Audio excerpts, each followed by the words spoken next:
So here I am in a room once used by Thomas Paine. He was probably sitting here at some point in the past. It's just insane. But yeah, I managed to get access to this incredible little space now, so I'm going to be using this as my office zone for making these videos. Anything to do with sort of history that's coming out of books, and you know, stuff that's just going to be, because obviously I still want to go out and about and see all these different places, but this is going to be the centre zone now from where I'm going to start making my videos. And I thought I'd come back to this history of Lewes book and just give you a bit of information on what I found in here. This is absolutely brilliant. So there's an awful lot of talk in here about the Roman presence in Lewes, and the fact that we're actually where I'm sitting up at the top of it's called the West Gate, which is where the castle wall used to be. There is a proposal in here that this is probably where the Romans first settled and put their legions down. So we have a lot of references to that. We also have a reference to this place being, the Roman place being Mutu Antonis, which was, there's a place called Andredas Castor, I think it was called, and then we have this place, which was, I think, Mutu Antonis, which is, these are places that were known ports in the Roman era that have been lost.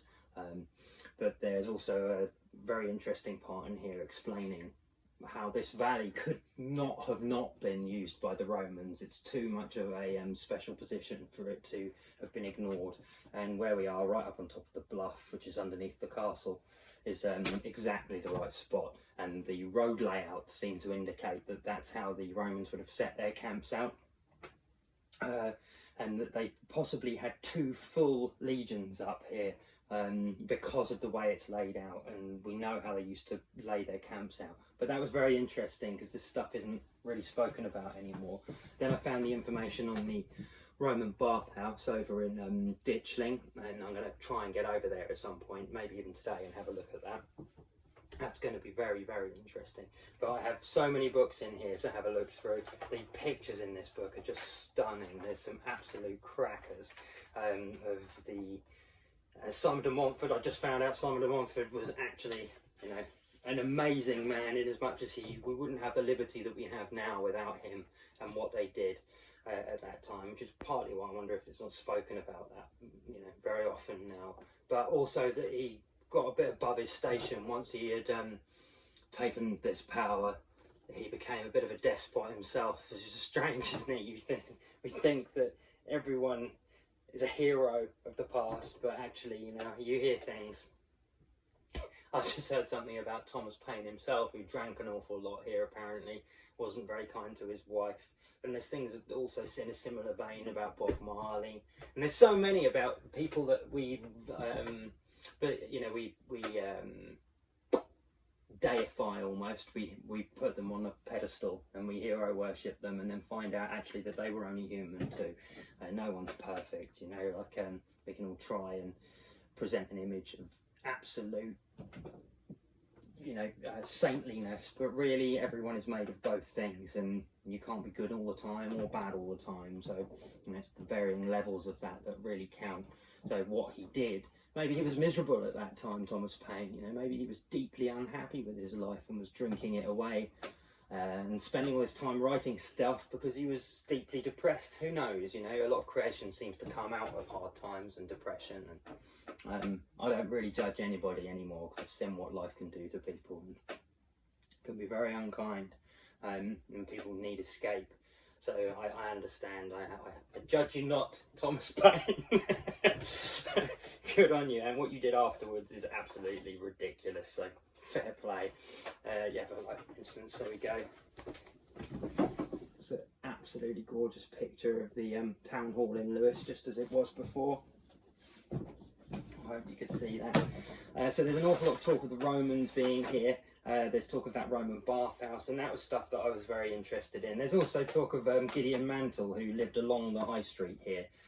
in this book, he did a small dig in his back garden, which is right underneath the castle bank, and he was concerned that it would collapse, so they didn't go too far in. I can't remember exactly what they were doing, but the story was very interesting, and they found a urn with some boar's teeth in it and all these different bits. And what's even more interesting is that he connected that to the Romans, so that was kind of his thing. It was like, oh, I found something Roman in my garden, which is incredible.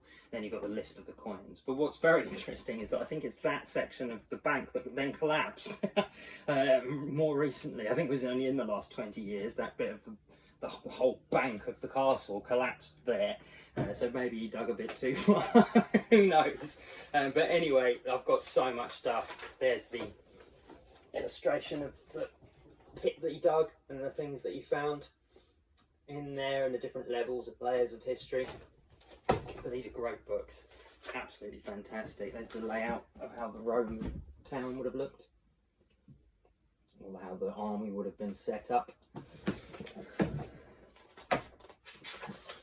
think, yeah, here's how he pictured it up here on top of the embankment of Lewes, but that's how he would have pictured the Roman camp to have been set up. Very interesting stuff. Yeah, this guy had obviously spent a lot of time considering this possibility. These are also some of the Saxon finds that have been documented. But there is so much in this book. It's very interesting stuff, and I have put up quite a few pictures into my story and added a few things into the permanent stories on top of the Instagram feed so that you can come back, like this map of the Lewes Valley when the river's flooded. That's incredibly useful as well, because it brings us back to the importance of Hamsey. If you kind of come in at New Haven and you keep going down, you'll pass the two little islands that we can see we're here, and they're interesting, called the Rye, not the Rise. Maybe that's the old word for rise, I'm not sure. But eventually, if you keep going, you come through Lewes and then you end up at Hamsey Port, which was the harbour, which I wonder if it wasn't Ipwine's fleet, which became Ipwine's float, as in the place where you grow wine, and it's a float. It's an area where it's a harbour. It's where you float your boats. So it's like an area surrounded by vineyards and a harbour where you park your boat, Ipwine's float, and which was Ipwine's fleet, which is right obviously near the hill ring and Mount Caburn. And we know there's a Roman road that comes to there as well. So the likelihood of Hamsey Old Church area being a Roman port, I think, is incredibly high, and it needs to be looked into far more in the future. As much as modern archaeologists won't want to admit it, it will be found there. There is a Roman port wall there. It's too flat a wall or an embanked side for it to be natural. So underneath all that earth, there is a Roman wall, and I'm sure we can find the entrance in as well underneath there if we can finally get somebody to look at it, and that will lead to some exciting stuff. So yeah, I just thought I'd bring that up and we'll just talk about this book today, because otherwise this video will be forever. But this is the history of Lewes Part 2, which I actually don't know what's in here. Description of the environ. So I'm hopeful. I'm going to have a good look at this one now. Oh yeah, look, I've just opened it up and we're straight at Hamsey. And it looks like there's a much more detailed description of this, so oh, brilliant. I can't wait now to have a look at all of this stuff and see what incredible things are in here. So I'm going to borrow this one and then have a good look. But there's also an awful lot of other books in here that are just stunning, and I can't wait now to sort of have a look through all of them and yeah, just be a part of this little historical area and make some historical videos on the importance of Lewes, right at a place where somebody incredible has done the same thing.